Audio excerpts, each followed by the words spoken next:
இப்போ பாருங்கள், real estate துறை, கட்டுமானத்துறை, ரெஜிஸ்ட்ரேஷன் சொல்கிறோம் பாருங்களேன், அந்த பத்திரப்பதிவுத்துறை, இங்கே எல்லா இடத்துலையுமே அந்த லஞ்ச லாவணின்றது நின்று போச்சுங்க. நின்று போட்டு மக்களுக்கு அது கண்கூட தெரியுது.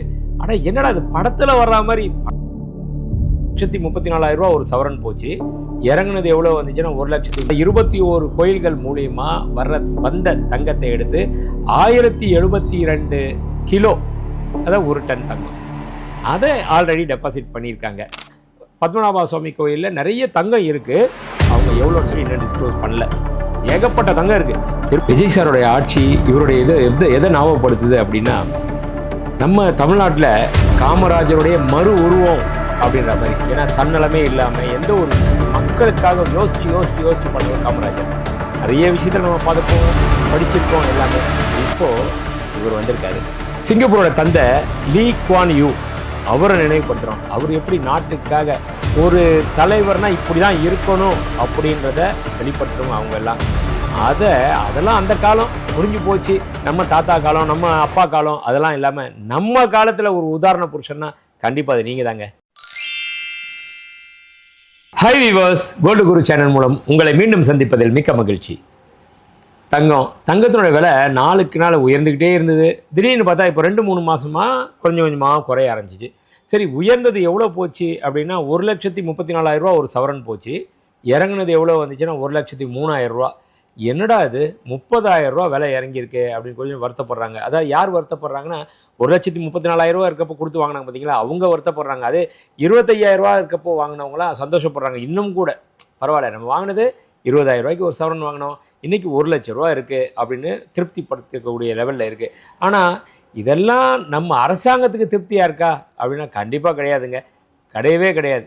ஏன் கிடையாது அப்படின்னா, இப்போ கூட சமீபத்தில் பார்த்திங்கன்னா நம்மளுடைய பிரதமர் மோடிஜி அவர்கள் ஒரு அறிவிப்பு கொடுத்துருந்தார். என்னென்னு, தங்கத்தை தயவுசெய்து வாங்காதீங்க, தங்கத்தில் இன்வெஸ்ட் பண்ணுறதை கொஞ்சம் நிப்பாட்டி வைங்க அப்படின்னு. எதனால் அப்படின்னு சொல்லி பார்த்தோம்னா, அதாவது பல்வேறு செலவுகளையும் நிப்பாட்டி வைங்க அப்படின்னா, வெளியூர்களில் போயிட்டு வெளிநாடுகளில் போயிட்டு அந்த டெஸ்டினேஷன் வெட்டிங் பண்ணுறதை நிப்பாட்டி வைங்க, சுற்றுலா போகிறத கொஞ்சம் குறைச்சிக்கோங்க, மற்ற இங்கே உள்ளூரில் கேஸ் இது பண்ணுறதை கூட நீங்கள் பார்த்து செலவு பண்ணுங்கள். வண்டிகள் கூட தனித்தனியாக வண்டி எடுத்துகிட்டு போகிறீங்க, கார் பூலிங்னு சொல்லுவாங்க. ஒரு வேலைக்கு போகிறவங்க, ஒரு ஆஃபீஸுக்கு போகிறவங்க 4-5 பேர் இருந்தால் பக்கத்தில் வீடுகளில் இதில் ஒரே ஏரியாவில் இருக்கவங்க தான் 4 பேர் சேர்ந்து ஒரே காரில் போங்க, எரிபொருள் சிக்கனமாக படும். இதெல்லாம் எதுக்காக அப்படின்னு பார்த்தோம்னா, இந்த அளவுக்கு ஆயிலுடைய ப்ரைஸ் விலை போய்கிட்டே இருக்குது. ஒரு கேலன், ஒரு பீப்பாய் அப்படின்னு சொல்லுவோம் இல்லையா, அந்த கச்சா எண்ணெயோடைய அளவு ஒரு பீப்பாய் $60 இருந்தது. இப்போது $120 அளவு கூட விலை உயர்ந்துச்சு. இதனால் இது போகிற போக்க பார்த்தா இந்த ட்ரம்ப் வேறு, நம்மளுடைய ஹீரோ இருக்கார், அவர் வேறு பார்த்திங்கன்னா அந்த போரை நிப்பாட்டுற மாதிரி இல்லை, கீழே விழுந்தாலும் மீசையில் மண் ஓட்டலை அப்படின்ற மாதிரி சொல்லிக்கிட்டே ஈரான் சரியான அடிச்சுக்கிட்டு இருக்காங்க. இருந்தாலுமே இவர் அப்பப்போ நான் பேச்சுவார்த்தைக்கு வரேன், அவங்கள கூப்பிடுங்க அப்படின்னு சொல்லிட்டு வர்றாரு. அதுக்கப்புறம் இந்த பக்கம் திருப்பியும் இந்த போரை நிறுத்துகிற மாதிரி தெரியல. இதனுடைய விளைவுகள்லாம் போய்கிட்டே இருந்துச்சுன்னா கச்சா எண்ணெயோட ப்ரைஸ் கூடிக்கிட்டே இருக்கும். சரிங்க, இதுக்கும் தங்கத்துக்கும் நம்ம நாட்டுக்கும் என்ன சம்பந்தம் அப்படின்னு பார்த்தோம்னா, இந்த கச்சா எண்ணெயை அங்கேருந்து நம்ம இறக்குமதி பண்ணணும் அப்படின்னா அதுக்கு நிகராக டாலரை தான் நம்ம கொடுக்கணும். இப்போ ஒவ்வொரு நாடுமே அந்நிய செலாவணின்னு சொல்லி நம்மக்கிட்ட பணத்தை, டாலரை சேர்த்து வச்சுருப்பாங்க. அதில் முக்கியமானது அப்படின்னு சொல்லி பார்த்தோம்னா, இன்றைக்கி நம்ம இறக்குமதி பண்ணுறோம் இல்லையா இந்த கச்சா எண்ணெய், அதனுடைய மதிப்பு எவ்வளோ தெரியுங்களா? $143 பில்லியன் அளவுக்கு நாம் இறக்குமதி பண்ணுறோம் கச்சா எண்ணெயை. இது நம்மள்கிட்ட இருக்கிறது எவ்வளோ அப்படின்னா, ஒரு 15% இந்தியாவிலேயே இருக்குது. எண்ணெய் ஆழ்துளை கிணறுகள்லேருந்து எடுத்துக்கிட்டு இருக்கோம். இது போக மீதி 85% வெளிநாடுகள்லேருந்து தான். அதுவும் குறிப்பாக சொல்லப்போனால் துபாய், ரஷ்யா, இந்த மாதிரி மற்ற வெளிநாடுகள்லேருந்து, கல்ஃப் கண்ட்ரியில், வளைகுடா நாடுகள்லேருந்து நம்ம இறக்குமதி பண்ணுறோம். அதை பண்ணுறதுனுடைய மதிப்பு அப்படின்றத அந்த நான் சொன்ன $143 பில்லியன். இது பெரும்பகுதி நாம் அதாவது எதுக்கெல்லாம் இறக்குமதிக்குன்னா, 1 கச்சா எண்ணெய், 2வது தங்கம். சரி, மற்ற பொருள்கள்லாம் இருக்கிறப்போ கச்சா எண்ணெய் முக்கியமான ஒரு விஷயம். தங்கத்துக்கு ஏன் இவ்வளோ போய் கொடுக்கணும்? தங்கத்துக்கு எவ்வளோ கொடுக்குறோம் அப்படின்னு சொல்லி பார்த்தோம்னா, $72 பில்லியன் தங்கத்துக்கு நம்மள்கிட்ட இருக்கிற அந்நிய செலாவணியை கொடுத்து தங்கத்தை இம்போர்ட் பண்ணுறோம். ஒரு பக்கம் கச்சா எண்ணெயாவது பரவாயில்ல, 15% நம்ம நாட்டில் உற்பத்தி பண்ணுறோம், மீதி 85% வெளிநாடுகள்லேருந்து இறக்குமதி பண்ணுறோம். ஆனால் தங்கம் 1% கூட நம்ம உற்பத்தி பண்ணலை. வெளிநாடுகளில் இருந்து தான் இதுவரைக்கும் நம்ம இறக்குமதி பண்ணிக்கிட்டு இருக்கோம். சுமார் பார்த்திங்கன்னா கடந்த வருடம் மட்டுமே 721 டன்னு 721 டன் நம்ம வெளிநாடுகள்லேருந்து இறக்குமதி பண்ணிக்கிட்டே இருக்கோம். ஆனால் அதில் 1% வந்து பார்த்திங்கன்னா ஒரு 100 டன்னுக்கு 1 டன் அப்படின்னா கிட்டத்தட்ட 7 டன் 7.2 டன் தங்கம் கூட நாம் உற்பத்தி பண்ணலை. இப்போ தான் புதுசாக ஒரு தங்கம் வந்து கண்டுபிடிச்சிருக்காங்க. நம்ம ஆந்திராவில் ஒரு தங்க சுரங்கம் கண்டுபிடிச்சிருக்காங்க. அதுவும் எவ்வளோ வரும்னா 400 கிலோ தான் ஒரு வருஷத்துக்கு அதிலேருந்து எடுக்க முடியும் அப்படின்னு சொல்லியிருக்காங்க. இதெல்லாம் கூட்டி கழித்து பார்க்குறப்போ தங்கம் வந்து நம்மகிட்ட சுத்தமாக கிடையாது. வெளிநாடுகள் வந்து முழுக்க பண்ணுறோம். 72 பில்லியன் டாலருக்கு உண்டான தங்கம் நாம் அங்கேருந்து பண்ணிக்கிட்டே தான் இருக்கோம். 72 பில்லியன் டாலர் என்னங்க கோல்டு குரோ நீங்கள் பாட்டு பில்லியன் டாலர்னு பேசிகிட்டு இருக்கீங்க அப்படின்னு சொல்லி பார்த்தீங்கன்னா 72 பில்லியன் டாலர்னால் எவ்வளோ தெரியுங்களாங்க? 7.2 லட்சம் கோடி. நம்ம 7.2 லட்சம் கோடி அந்நிய செலாவணி டாலரை கொடுத்து தங்கத்தை வெளிநாடுகள்லேருந்து இம்போர்ட் பண்ணிக்கிட்டு இருக்கோம். இது ஓரளவுக்கு இப்படியே போய்கிட்டே இருந்துச்சுன்னா, இந்த கச்சா எண்ணெயோட ப்ரைஸும் உயர்ந்துகிட்டே போச்சுன்னா, டிமாண்ட் ஜாஸ்தி ஆகிட்டே இருந்துச்சுன்னா, நம்மள்கிட்ட போதிய அளவுக்கு அந்த யூஎஸ் டாலர் இல்லை. அதனால் இந்த தங்கத்தெல்லாம் நீங்கள் வாங்காதீங்க. இந்த அட்லீஸ்ட்டு நம்ம சொன்னோமே 7 லட்சம் கோடி அதையாவது நம்ம மிச்சப்படுத்தலாம். நம்ம இதை வந்து மற்ற பொருளுக்கு யூஸ் பண்ணலாம். ஏன்னா ஒரு நாட்டுடைய கடமை என்னென்னா, அதுக்கு அத்தியாவசிய பொருள் என்னவோ மக்களுக்கு தங்கு தடையின்றி கொடுக்கணும். அதுக்காக தான் பாரத பிரதமர் இது சொல்லியிருக்காரு. இப்போ வரும் பாயிண்ட்டுக்கு. நமக்கும் இப்போ மத்திய அரசாங்கத்துக்கும் மாநில அரசாங்கத்துக்கும் ஒரு விஷயம். இப்போ விஜய் சாருக்கு ஒரு வேண்டுகோள். அதாவது நம்மளுடைய சிஎம் பல வருஷங்களாக பல தலைமுறையாக நான் நீன்னு சொல்லி 2 பேர் மட்டும் ஆட்சி பண்ணிகிட்டு இருந்ததெல்லாம் எடுத்து எரிஞ்சு யாருமே எதிர்பார்க்காத அளவுக்கு மிகப்பெரிய வெற்றின்னு சொல்லுவாங்க. இமாலய வெற்றி அப்படின்னு சொல்லுவாங்க இல்லையா? அந்த இமாலய வெற்றியை கொண்டு வந்து தாவேக்காவை முதல் முறையாக ஆட்சியை அமைச்சு, அதுவும் ஜோசப் விஜய் சார் அவர்கள் பார்த்திங்கன்னா முதலமைச்சர், அருமையான ஒரு ஆட்சி அப்படின்னு தான் சொல்லணும். இது எந்த அளவுக்கு அருமையான ஒரு ஆட்சி அப்படின்னு சொல்லி பார்த்தோம்னா, வந்த உடனே அதிரடியாக ஒரே ஒரு விஷயங்க, லஞ்சம் வாங்கிறத உடனே எதிர்ப்பேன்.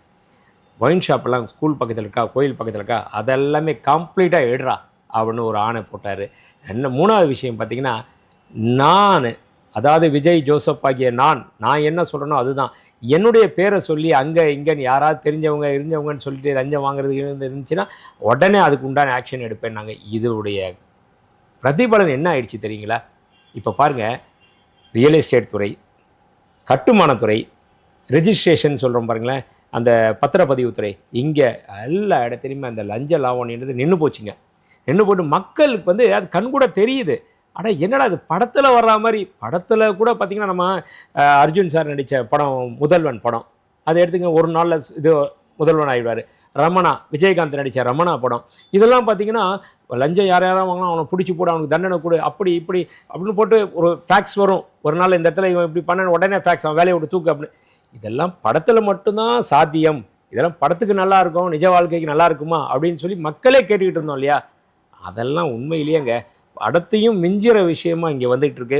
இப்போ வருவோம் சப்ஜெக்ட்டுக்கு. அதனால் விஜய் சார் நீங்கள் என்ன பண்ணலாம் அப்படின்னா, நீங்கள் ஒரு தாழ்மையான கருத்து. இப்போது இந்த கோல்டு மானிட்டைசேஷன் ஸ்கீம் கொண்டு வர போகிறாங்க. மத்திய அரசாங்கம் நாட்டு மக்களுடைய நலனுக்காக கொண்டு வர போகிறாங்க. அப்படி கொண்டு வரும் பட்சத்தில் முதல் உதாரணமாக நம்ம தமிழகத்தின் சார்பாக நீங்கள் ஏற்கனவே நம்மளுடைய கோயில்களில் ஏகப்பட்ட தங்கம் இருக்குது. இப்போது திருப்பதியில் பார்த்திங்கன்னா 11 டன் தங்கத்தை அவங்க டெபாசிட் பண்ணி வச்சுருக்காங்க. பக்கத்தில் அண்டை மாநிலமான கேரளாவில் பார்த்திங்கன்னா பத்மநாப சுவாமி கோயிலில் நிறைய தங்கம் இருக்குது. அவங்க எவ்வளோன்னு சொல்லி இன்னும் டிஸ்க்ளோஸ் பண்ணல. ஏகப்பட்ட தங்கம் இருக்குது. திருப்பதியோட நிறைய தங்கம் இருக்குதுன்னு கூட சொல்கிறாங்க. ஆனால் நாம் இது வரைக்கும் கூட சில இதில் பண்ணியிருக்கோம். அதாவது 21 கோயில்கள் மூலியமாக வந்த தங்கத்தை எடுத்து 1072 கிலோ, அதாவது 1 டன் தங்கம், அதை ஆல்ரெடி டெபாசிட் பண்ணியிருக்காங்க. ஒரு 21 கோயிலேருந்து, முக்கியமான கோயிலேருந்து. அவ்வளோதான் நடந்திருக்கு. அதுலேருந்து வட்டின்னு பார்த்திங்கன்னா வருஷம் ஒன்றுக்கு 30 கோடி ரூபா வட்டி வந்துக்கிட்டு இருக்குது. அதை அந்த இந்து அறநிலையத்துறைக்கும் அதனுடைய பக்தர்கள் வந்து போகிறதுக்கும் கோயிலை பராமரிக்கிறதுக்காக அதை யூஸ் பண்ணுறதா சொல்லிக்கிட்டு இருக்காங்க. நல்ல விஷயந்தான், இல்லைன்னு சொல்ல. ஆனால் இது இல்லாமல் மீதி நிறைய கோயில்களில் கணக்கில் வராத தங்கம் இருக்கு இல்லையா? அந்த தங்கம் சும்மா வெறுமனை அப்படியே பெட்டியில் தூங்குது. அதை எல்லாமே நீங்கள் கணக்கெடுத்து அதை எல்லாமே அங்கே நம்ம டெபாசிட், அதாவது கோல்டு மானிட்டைசேஷன் ஸ்கீமில் கொடுத்தீங்க அப்படின்னா முதல் உதாரண புருஷர் நீங்களாக தான் இருப்பீங்க கண்டிப்பாக. அதுவும் இந்த ஒரு மத்திய அரசாங்கம் செய்யக்கூடிய இந்த விஷயத்தில் அவங்க இப்போ இன்னும் கொஞ்சம் நாளில் வெளியிட போகிறாங்கன்னு சொல்லி பல நியூஸ் வந்துக்கிட்டே இருக்குது. இதை நீங்கள் இந்த கோயில்கள்லேருந்து இந்து அறநிலையத்துறையோடு சேர்ந்து கொடுத்தீங்க அப்படின்னா கண்டிப்பாக வந்து நிறைய வருமானம் வந்துக்கிட்டு இருக்கும், கோல்டும் சேஃபாக இருக்கும். அப்போ இதை பார்த்தோன்னே நீங்கள் ஃபஸ்ட்டு பர்சனாக செய்த ஒன்றுமே இதை பார்த்து மக்களும் நிறைய டெபாசிட் பண்ண ஆரம்பிச்சிடுவாங்க. அப்படி டெபாசிட் பண்ணிட்டா நம்ம நாட்டினுடைய பொருளாதாரம் அந்த அளவுக்கு உயர ஆரம்பிச்சிடும். நாம் அந்த இம்போர்ட் பண்ணுறதுக்கு தங்கத்துக்கு தேவையான, நம்ம ஏற்கனவே பார்த்துருக்கோம் பாருங்கள், $72 பில்லியன் நம்ம பண்ணுறோம் இல்லையா, அதை 7 லட்சம் கோடி, அது வந்து தேவையே இல்லை. நம்மள்ட்ட இருக்கிற தங்கம் எல்லாமே டெபாசிட் பண்ணியாச்சுன்னா இது 6 வருஷம் கழித்து நம்ம திருப்பி வாங்கிக்கலாம் அந்த தங்கத்தை, அது வரைக்கும் வட்டியும் வாங்கிக்கலாம். அதனால் மக்களும் தயாராக இருப்பாங்க உங்கள் பின்னாடி நிற்கிறதுக்கு. நமக்கு தேவையான, நம்மக்கிட்ட இது வரைக்கும் ஒரு 30,000-40,000 டன் இருக்குதுன்னு சொல்லிட்டு மக்கள்கிட்ட சொல்லியிருக்காங்க.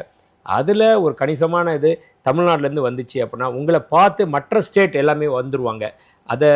அதுதான் என்னுடைய தாழ்மையான வேண்டுகோள். இது வந்து நமக்காக இல்லாட்டியும் நம்மளுடைய நாட்டு மக்களுக்காகவும் நம்ம அரசாங்கத்துக்காகவும் நம்மளுடைய பொருளாதார பின்னடைவு இல்லாமல் முன்னடைவு போயிருக்கும். பெரிய பெரிய நாடுகள் இப்போ அமெரிக்காலாம் பாருங்களேன், இன்ஃப்ளேஷனில் பயங்கரமாக போய்கிட்டு இருக்குது. அதனால தான் ஃபெட்ரல் ரிசர்வ் பேங்க்குடைய வட்டி விகிதத்தை கூட உயர்த்த முடியாமல் அப்படியே நின்றுக்கிட்டு இருக்காங்க. அப்படிலாம் இருக்கிறப்போ நாம் நம்மளுடைய நாட்டை காப்பாற்றுறது நம்மளுடைய கடமை இல்லையா? அதனால் இதை நிச்சயமாக உங்களுடைய செவி சாட்சி இதற்குண்டான விஷயத்தை நீங்கள் எடுப்பீங்கன்றதை நம்புகிறோம். நன்றி, வணக்கம்.